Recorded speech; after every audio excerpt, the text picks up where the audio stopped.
Because in WCW, over 2 years you have the Master Blaster, then you're Oz, then you're Vinny Vegas. But Shawn Michaels sees you on TV, he wants you on the team, so you get signed to WWF.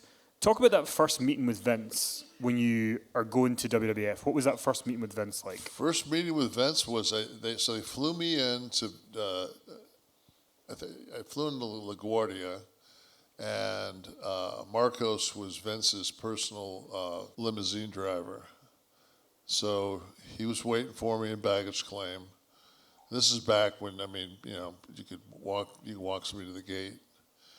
And he was there. I went out, got in the car, and we drove straight to Vince's house. And I knocked on the door, and Vince opened the door with an Ico Pro ragtop shirt on. And he said, "Hey, big man." And he said, the crew's out back. So it was Pritchard, JJ, Pat Patterson, and Vince were out back by the pool. And they just kind of talked to me. They said, that we were in the middle of a trial with the federal government on steroids. And that it was imperative that if I was taking steroids, that I'd cease immediately. And I told him, I said, I haven't taken them in 2 years. I said they started at WCW. They started a thing where if I was making $156,000 a year, and they would take every quarter you would take a steroid test, and if you were clean, you got a 10% bonus of what your base salary was. So for me, since I was getting beat every night anyway, it didn't really matter what the hell I looked like. I'll take the cash. So now I'm in a sweatsuit. I'm in a blue and black and white sweatsuit. And nobody's told me that I'm going to be on the road. Nobody's told me anything. I got my briefcase with me and my sweatsuit and a T-shirt and underwear. And he says, "Yeah," he says, "you're going to go to Albany tonight. You're going to go to the ring with Shawn Michaels." And he said, "When the time's right, you're going to trip Marty Jannetty, and Shawn's going to win the Intercontinental Championship." So I thought, wow, I've basically been in this company now about 45 minutes, and I mean more and have done more than I did the last 3 years. So I went to Albany, and this is like the last days of Hulk Hogan before Hulk went to WCW. This is like, I think he left, this is June the 6th, so he probably left after it was after the first King of the Ring, which was probably end of July, right? Yeah, I think he did a couple of shows after that in a UK tour. And I remember peeking in and seeing him going, "Whoa, man, Hogan." And I met Shawn, went to the ring, did our thing. We drove back. It was me, Shawn, and Duggan. Drove back to the Jetport. And Scott was there, and I knew, had known Scott and hung out with Scott at WCW, so Scott was a friend. And rest is history. The Hall, Nash, and Michaels were, and the minute I got there, we went to the bar, and we were sitting down at the bar, and Scott looked over and goes, "Oh boy, by the way, everybody hates us." I said, "Everybody hates who?" He goes, "Me and Shawn, everybody hates us." I said, "Why?" He goes, "They just do." After about 3 days, I went, "You guys are dicks." I see, and I'm not kidding you. That the bodyguard gimmick was a shoot for. Put it this way: if I wasn't over here wrestling in the UK, when Shawn got his ass kicked in Syracuse, Shawn went and got his ass kicked in Syracuse. That was the last time that they split us up. When you got there, the kind of Diesel gear, the mannerisms, was that kind of something? Was that you? Was that them coming up with stuff for you? Well, remember it. The first photos, and somebody actually had a photo of me and Shawn and it's me with that tracksuit on. That's a tracksuit I left my house in. I was in that tracksuit for 4 days. I mean, that thing smelled like kitty litter by the time I got home. Yeah, it was. But then they said, you got to come up. So then I just got jeans, and Van Hammer had like a jean jacket that had mirrors on it. So I had that with cowboy boots. I wore that for a while. Then they said, you need something you can work in, because we're gonna, at the end of the month, you're going to work in a 6-man tag at the Garden with Shawn. And that's when I said, I can make my own gear, like what I want. He goes, yeah. So I sat down with one of the seamstress. And I always thought like one of the most badass, and I'm old, so, was when Elvis made the comeback on TV, that black leather outfit he did. But I decided I'd add some tassels on it, so when I moved in the ring, it would create the illusion of movement, because I had a really bad knee from basketball, so I said, I'm not going to be able to move with the shit, so at least I'll have the appearance of moving. So You after that though, you worked with Mr. Perfect quite a lot that year. What was it like working with Curt to kind of get you ready for, I guess, a singles run? So Shawn, Scott, and Curt all worked Kansas City together. So they were friends, and then they all went to AWA together. So they were all friends. So Curt was one of our crew. So Curt took really good care of me. Made sure I was taught the proper way. What's your favorite Curt Hennig story? There's so many of them. He was such a dick. Curt didn't have any facial hair, but he hated using a razor, so he used an electric razor. And I was always the wheelman. I drove every trip. And the reason was that even though I was drinking, I weighed the most. So if we did get pulled over, I'd have the best chance of blowing underneath the legal limit. So I don't know how he did it to me, but I was driving, and Curt took the clippings. You take the top of the electric razor off, and he dropped the clippings around the inside of my collar of my T-shirt. And if you ever want to get somebody, it's like fire ants after about 20 minutes, and you can't feel it. It's the most excruciating pain, and you're sitting there and you're like, what? And you can't figure out what it is, but it's a rib. One of those guys have done something to you, and you don't want to sell it. So I drove like 2.5, 3 hours. I drove just in pain, and got to the hotel, checked in, and took a shower. And then when I looked, I could see like something was there. Then I asked them the next day at breakfast. I said, "Man, what'd you guys get me with?" And Curt said, "Oh, I got you with it." And he explained the whole deal. And I said, "Okay." I said, "Don't do that again." So. And he was the one as well who shaved Shawn Waltman's eyebrows before his Hasbro photo shoot, right? Yes. To this day, they'll lie and say he didn't, but and put the heat on the smoking guns. That's how Kid Shawn Waltman got in the Kliq. Was we were in El Paso. Kid had just turned 21. He walked in the locker room. Everybody was just like, "Oh man, what happened?" And we had photos coming up at TV, so that it was really bad for him.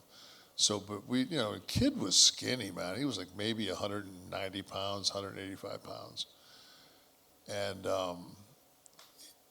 the Cowboys were just out watching the matches, and they had their gear sitting down, and Kid put super glue around the inside rim of their cowboy hats. And we're all sitting there watching this going like, and Bart and Billy are 6'5", 275, like all day long. They're big raw boned. I mean, Billy Gunn's still a giant. And they go in, and you lay a cowboy hat on the top of it so that, the rims, and you put it on like this. So they do that, and they go down and they shoot their cap guns, and they holster it, and they go to take their hats. They jump down and go to take their hats off, and their hats are stuck to their heads. And we're all looking through the mirror, through the curtain, and you hear Waltman go, yeah. And I'm like, oh my God, like that's pretty ballsy. And so that night we said, hey man, who you driving with? And he had been driving with Hennig and those guys. And he said, I'm on my own now. He goes, no. And we went, no, you're not. You're with us. So we adopted him that night. So had Curt told Waltman that it was the smoking guns? He just totally deflected the blame. Oh, he put the blame on the. And then we got to TV, and then we had our 8x10s done, like our promo shots for the toys and everything else, like every promotional, and this is back when the company was in dire straits, and I think that group of photos with no eyebrows followed him for about 18 months before he got a new one. And man, I don't know if you've ever screwed around with your eyebrows, they don't grow back fast. So, you see, what they do is they don't take them both off. The rib is to take one off. So when you wake up in the morning, you're missing an eyebrow. So then you have to come up with the solution of, do I try to pencil in the one? It, I'll just shave the other one off. And when you do that, you really look humanoid. So that's the rib. The rib is they only shave one of your eyebrows. So. Let's talk about Royal Rumble 94. You're in Royal Rumble 94. You're in the match for like 18 minutes. You eliminate 7 guys. How do you find out you're going to be eliminating so many guys and having such a strong performance? And what do you think that did for the Diesel character? People don't realize we're probably 3-4 years from having any kind of a cell phone at this point. So you have a pager, you have a paper map. So it's pretty barbaric. So you go into at this point it was the Dunkin' Donuts arena, it was in Providence, and they had a giant chalkboard, but it was like a dry eraser chalkboard, but it was big. And then you walk in, and it has the Rumble written down. So it'll say I think I came in 7th, so I'm looking for me. I'm looking. It says Diesel enters at 7. I'm like, okay, and then the next person comes in, then it says eliminated by Diesel. Eliminated by Diesel. Eliminated by Diesel. Eliminated by Diesel. And I'm like, well, I'm going to be the only one out there. So now at this point, I'm thinking to myself, I'll have a minute in between where all they can do is just kind of look at me. I don't know what the response is going to be, but I'm looking at it going, they're definitely pushing my ass. This is good for Nash. And lo and behold, by the time, and Virgil came out there and potatoed me with 2 punches, and I beat the shit out of him. and it just worked out perfect because everybody it was that magnifying glass. Everybody went like, "Oh, this big guy doesn't know it's fake." And they started chanting Diesel, and that's all Vince needed to see was, okay. He says, they love this big killer, so first chance I get to make him champion, I'll make sure I put a Santa Claus hat on him and make him sing "Wish You a Merry Christmas." Well, because you had a pretty big 1994, right? You have that Rumble performance, then you win the IC title, then you win the tag titles, and then you have the split with Shawn at Survivor Series, and then you beat Bob Backlund at the Garden for the title. December 27th? November 26th? 4th. Yeah. But I was going to ask, so at that point, it's not like today where if you become champion, you're just another guy who's champion. At that point, Vince is picking who he wants to be champion. And when he first told me I was going to be champion, I was like, and you're going to be champion for, like, I forget, he said like 4 or 5 years. Like, he actually said that to me. Did you believe it? I had no reason not to. I didn't realize that Shawn would cry that hard, that long. You guys have to realize, like, when all these guys would be in the car and they'd be talking about, like, man, who was your favorite wrestler when you were a kid? And they'd be talking about all that. Man, I wanted to be a basketball player. Like, while you guys were watching that fake shit, I was watching basketball. I'm sorry. Like, anybody a Lou Alcindor fan? And for me to get for me to get called, into that position, to be put into that and become champion before Shawn, who brought me into the territory, was and I knew he wanted it, and I had no problem whatsoever, giving him the belt. He was, I just figured that, he could have it, and Scott and I, we could take that Turner money. So. Well, how does your relationship with Vince change or develop when you become champion? Because you hear these stories about, he's calling you every week. There's more conversations. We were on the road. I mean, I'm not kidding, and it's not bullshit either. I mean, I look at that because I keep log books. I was home 29 days that year. I became the champion in November, and then that was, I think, November 24th. And then December 27th, my mom passed away. So it was like, a couple days, 32 days later, my mom passed away. So I came home to for my mom's funeral, and it was like I was getting texts, and I called her like, just wanted to, make sure you're okay. Anything we can do for you. We've got a ticket at Detroit Metropolitan Airport for you to go to Winnipeg. I'm like, really? Like, okay. Like, so just after my mom, so the day after they put my mom in the ground, I was on a plane to Winnipeg, and I said, okay, I guess this is what I'm doing now. So pretty much tells you what the priorities are at that company at that time. Your 1995 also was pretty interesting because, you're wrestling, because they kind of have you as a kind of smiley baby face. Yeah. They kind of took a bit of your edge away. But then the next year at Survivor Series 95, you have that epic match with Bret Hart, where you drop the title to him. What do you remember? Why is it that match in particular? Because you and Bret have worked other times, but why did it click so much in that match?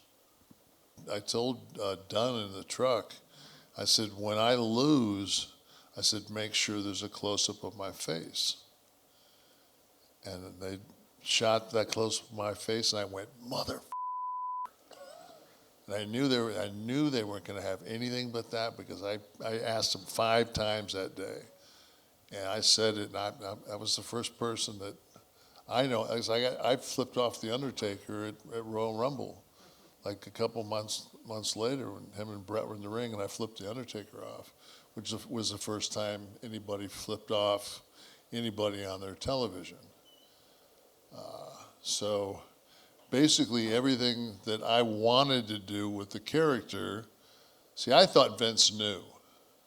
I was under the impression that Vince knew, so I would just listen to him. And then when he basically told me that they were going to take the belt off me and put it on Shawn through Bret, I was just like, oh, so you don't know. I said, so I'll just do my way now. And I did the last 6, 7, 8 months there. And the funny thing is, and I don't know what the answer to this is, but after doing the favor for Shawn and dropping it to Bret, I'm not too sure I would have taken a loss at Mania 12. So we could have easily, because everything else was clean, Taker and I could have had a DQ, but I know I wouldn't have done the job, and without a job, there's no streak. So everything kind of worked out well for Mark as far as, I don't even think I think it was about the 11th guy he beat at WrestleMania, and they went, you know, he hasn't lost in 11 years. So. But you also did the thing the night after Survivor Series where you came out on Raw and you cut this promo that nobody talked out of character really before. You talked about you're not going to be Vince's puppet anymore. Well, that was the whole thing. And I was the first one that basically made reference to the fact that you own the company, Vince, that it was his company. Did you have to fight hard to do that promo, or was no? that I just did it. That was live. That was a live taping of Raw. Because the next one wouldn't have been live, because we did one live hour and then 2 taped hours. So I was coming out on a live hour, because it was right after that loss on Sunday. So I knew exactly what I was going to do. I was doing the Wrestling 101. Much, much easier asking for forgiveness than permission. And it worked. You're going to go to WCW, you put over Undertaker at WrestleMania 12, then you turn heel after the pay-per-view, and you and Shawn have this match in your house, Good Friends, Better Enemies, where you took off the leg of Mad Dog Vachon and used it as a weapon. I mean, you really sort of couldn't have done more on your way out to be like, okay, I'll help in any way I can. Was that important to you to sort of do some favors on the way out? Well, yeah, because they'd done so much for me. I mean, they took me from just wrestling hell to, you know, they made me that. I mean, I think everybody that and it's different. There wasn't guys on the roster like Edge that are 12, 14-time world champions. Like the belt didn't go around. You know, Orton's got 14. I think Triple H has got 14 world championships. You know, guys didn't have that. Hulk was the only one that had, like, I think maybe Hulk had 4. 5 in the end.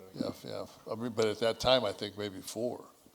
You know, the belt just didn't go around a lot. And for me to get it so early, I think that, and I don't know this for a fact, because maybe Brock would, I don't know how quick Brock got it. I don't know how quick Curt got it.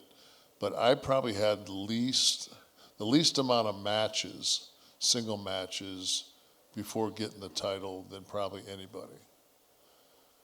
Because the first year and a half I was there, I was basically a bodyguard.